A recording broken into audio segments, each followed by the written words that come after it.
Edgar, I need help. What do you want, scrub? I have a project due. I need your help. I know just the thing.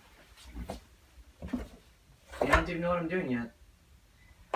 People come to me for one thing, and one thing only. Edgar Allan Poe.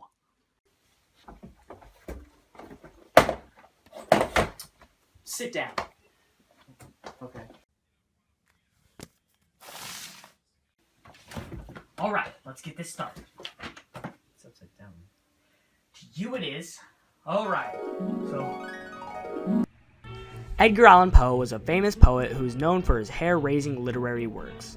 His well-known pieces include The Raven, Annabel Lee, and who could forget the most amazing and totally not redundant poem, The Bells.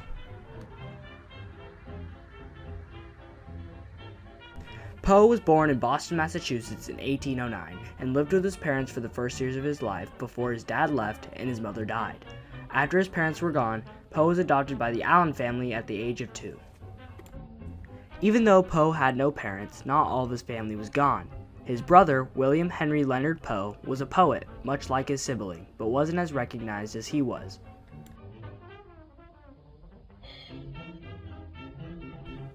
After the death of their parents, the Poe children split to live with separate families, with William leaving to Maryland. He ventured across the world by sea and created the piece The Pirate.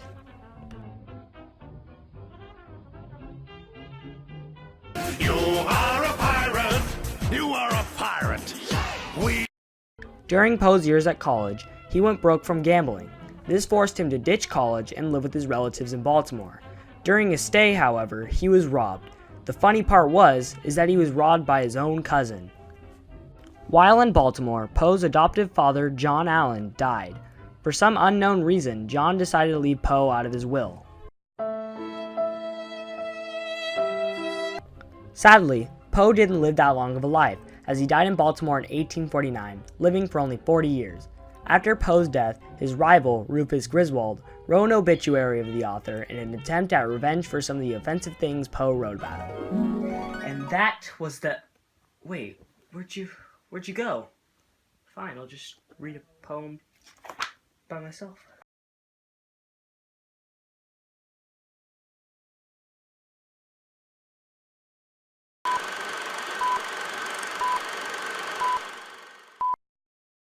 It was many and many a year ago, in a kingdom by the sea, that a maiden there lived whom you may know by the name of Annabel Lee. And this maiden she lived with no other thought than to love and be loved by me.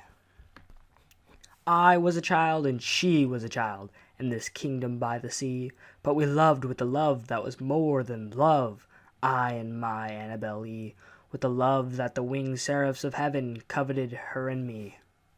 And this was the reason that long ago, in this kingdom by the sea, a wind blew out of a cloud, chilling my beautiful Annabel Lee, so that her high-born kinsman came and bore her away from me, to shut her up in a sepulchre in this kingdom by the sea.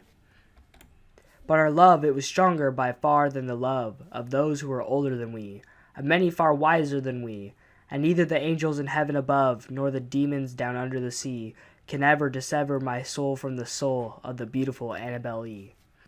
For the moon never beams without bringing me dreams of the beautiful Annabel Lee, and the stars never rise but I feel the bright eyes of the beautiful Annabel Lee.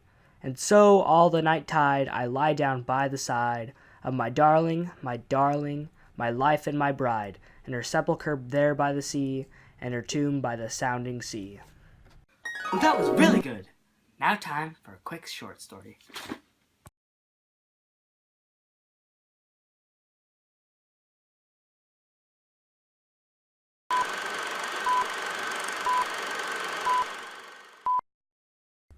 The story starts out with the unnamed narrator approaching a decaying and menacing-looking mansion.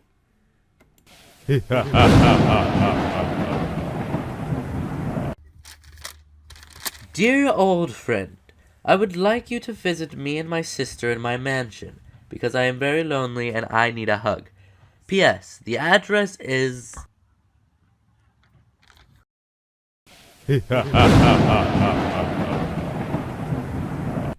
The house that the narrator is approaching is the Usher Mansion. The narrator is hesitant to enter the house as he seems to be afraid of it, but seems not to want to admit it. But, knowing that Roderick and his sister are the last of their bloodline, and that his friend is in need, he decides to enter the mansion. When he arrives, he notices that Roderick and Madeline are in a state of severe depression and appear sick.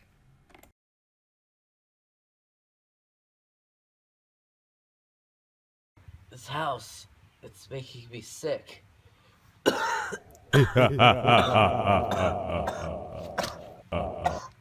narrator decides to stay at the mansion for a while, and a few days later, Madeline dies. Hey, you guys are twins. With the death of his sister, Roderick spent the rest of his days slipping deeper into a nervous depression. One night, when both Roderick and the narrator couldn't sleep, something very strange occurs. I can't sleep. Yeah, me neither. What's that? What did you eat? I didn't eat anything. You haven't fed me ever since I've been here. Oh, yeah.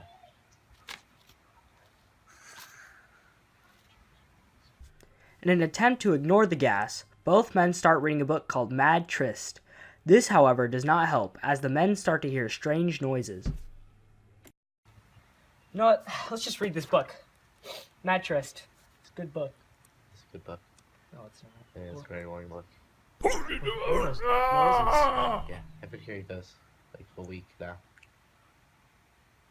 Yeah, I think we buried Madeline alive. Oh, that's not good. Suddenly, a gust of wind from an oncoming storm blows open the door, and Madeline, pretty much looking like a zombie, appears in the room.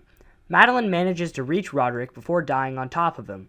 Realizing that he buried his sister alive, Roderick dies of shock. Oh, your sister. We did bury you alive. Oh my god. Oh my god. Ah. The house suddenly starts to collapse around the narrator, almost like it was reacting to the death of the ushers. The narrator rushes out of the mansion right before it falls to the ground.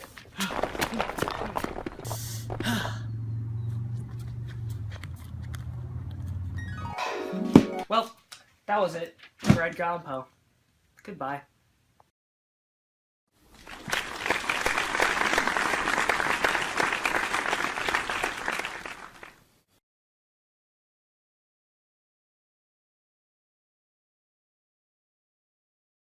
The weak ones. Kaboom, kaboom, kaboom. Nice. Father gave me a small loan of $1 million.